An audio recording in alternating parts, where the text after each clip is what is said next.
All right, let's kick things off with some international drama. We've got a clip where a CNN commentator is basically saying, we've got a clip where Scott Jennings is basically saying, who cares if Panama is angry? You know, this Scott is saying that the U.S.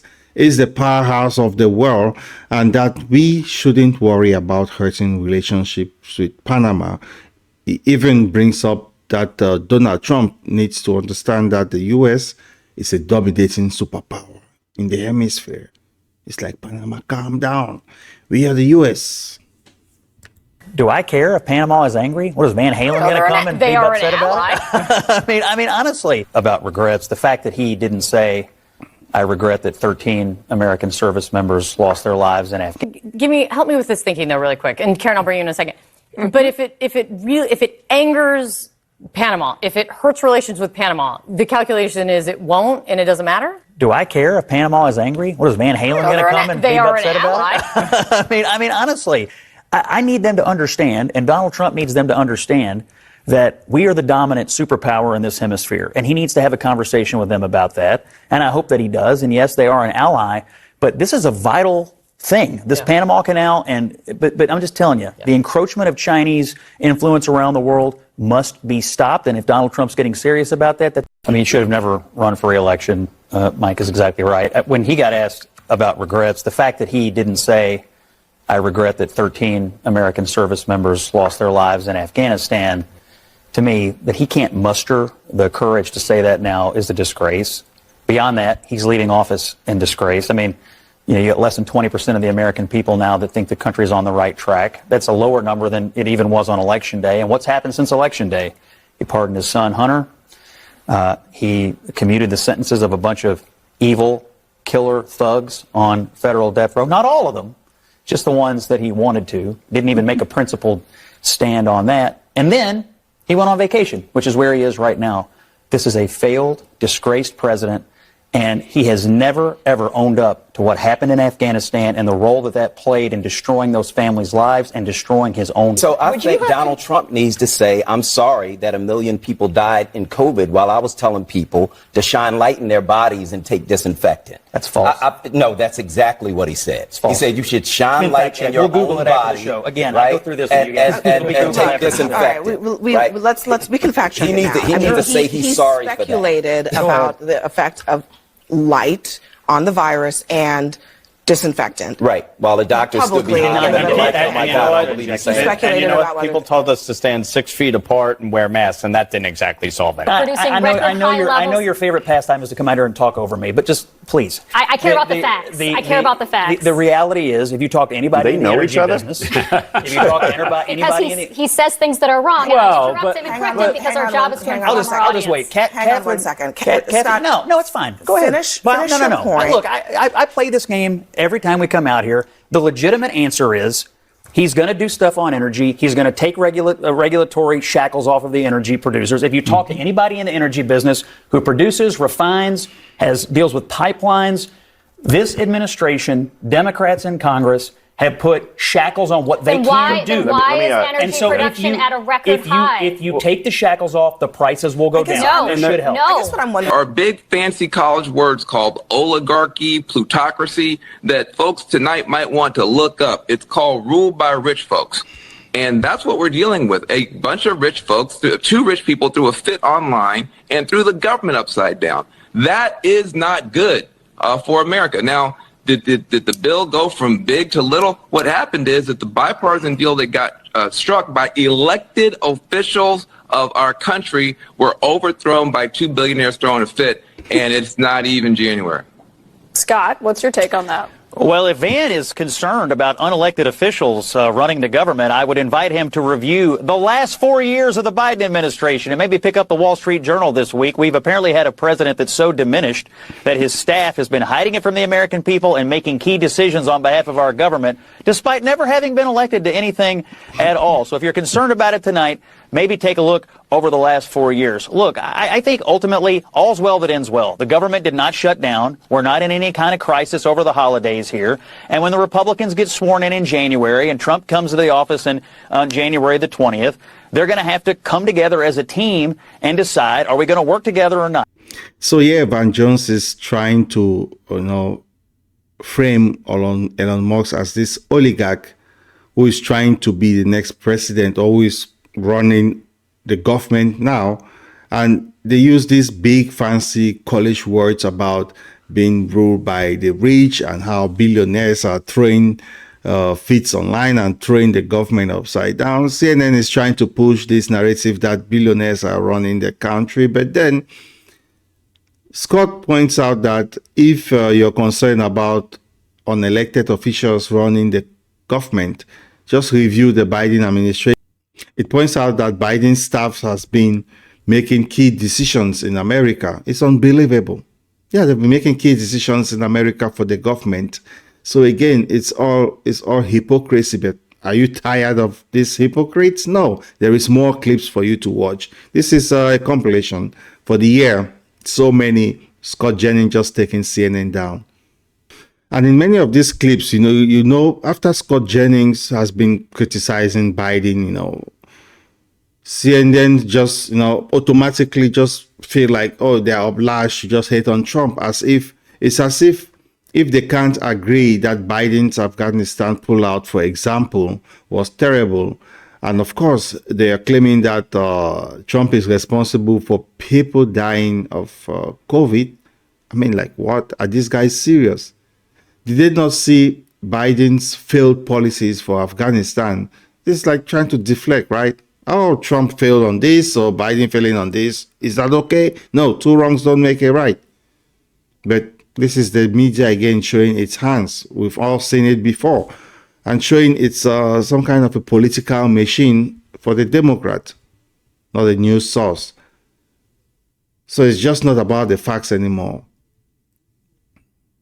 It shows some kind of, I think, this is just kind of a classic example of media bias, as it appears that CNN is engaging in tit for tat rather than providing balanced analysis.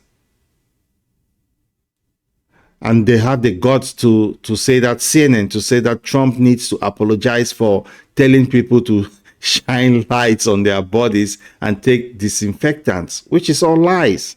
But then Scott just debunked it, that this was all a lie and not what Trump said.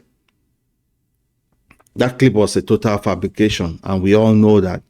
In fact, Trump's win just, the mandate that he's had has just really put some sunlight on all of these so-called narratives that have been putting out there.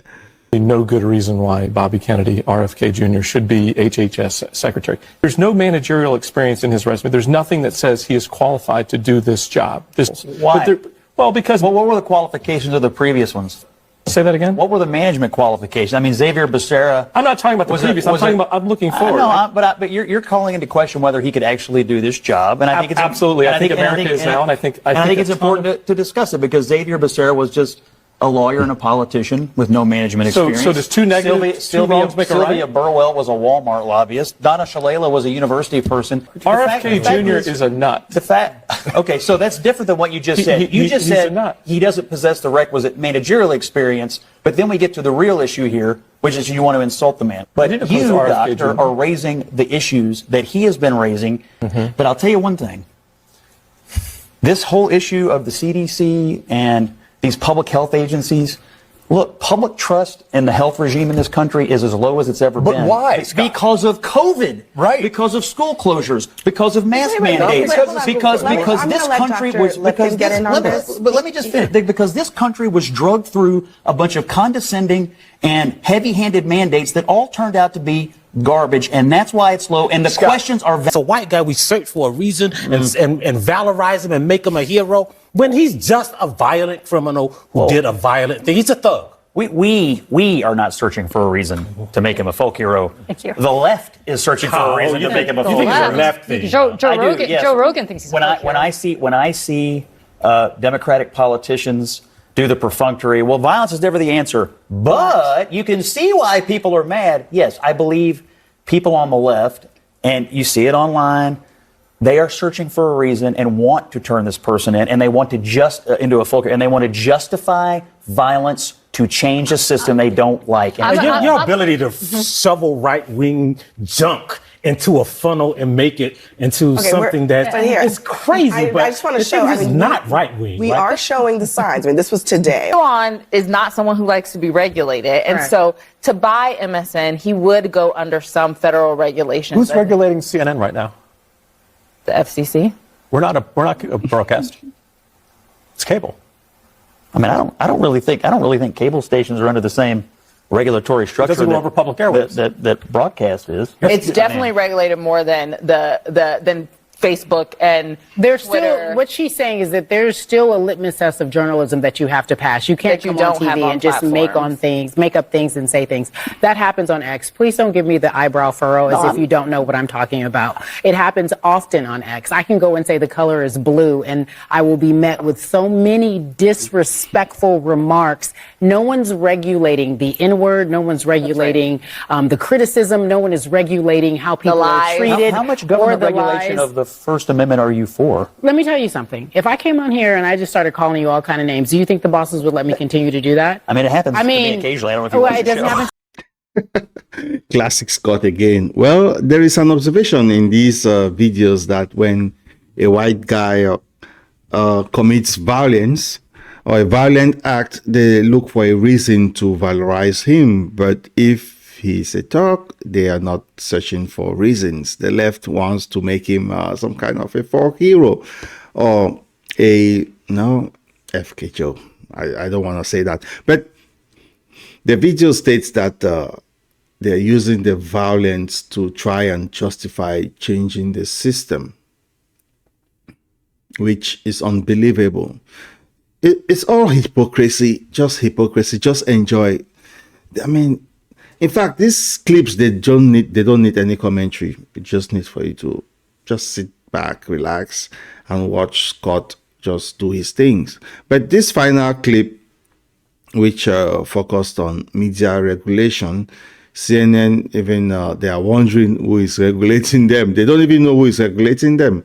And they are putting all the blame on Elon Musk for the lack of regulation on X. And Scott Jennings and the other guy, I don't know his name, they pointed out that the cable is not regulated like broadcast and that they have some kind of a higher standard of journalism. But well, there is this back and forth. This one says, oh, they hate me on X. This one says they hate me on CNN, whatever it is. Well, CNN points out that this commentator on CNN points out that she gets hated on all the time. And Scott Jennings points out that he's been called names many times and it was some kind of a joke. But at the end of the day, I think Scott Jennings is CNN's Man of the Year. Without Scott Jennings, I don't see why I should watch CNN. That's the truth about it. You know, he just counters all the, woke stuff that goes on CNN by just using common sense. Most of the things he says is just common sense. Everybody understands that. But there you have it. It was quite a wide ride through some of the most absurd moments I've seen this year, 2024. And remember from the US flexing its power over Panama to the media engaging in political games favoring one side, that is the Democrats. What do you think? Let me know in the comments below and make sure you like and subscribe for more crazy moments. This is Black Coffee. See you in the next one. Cheers.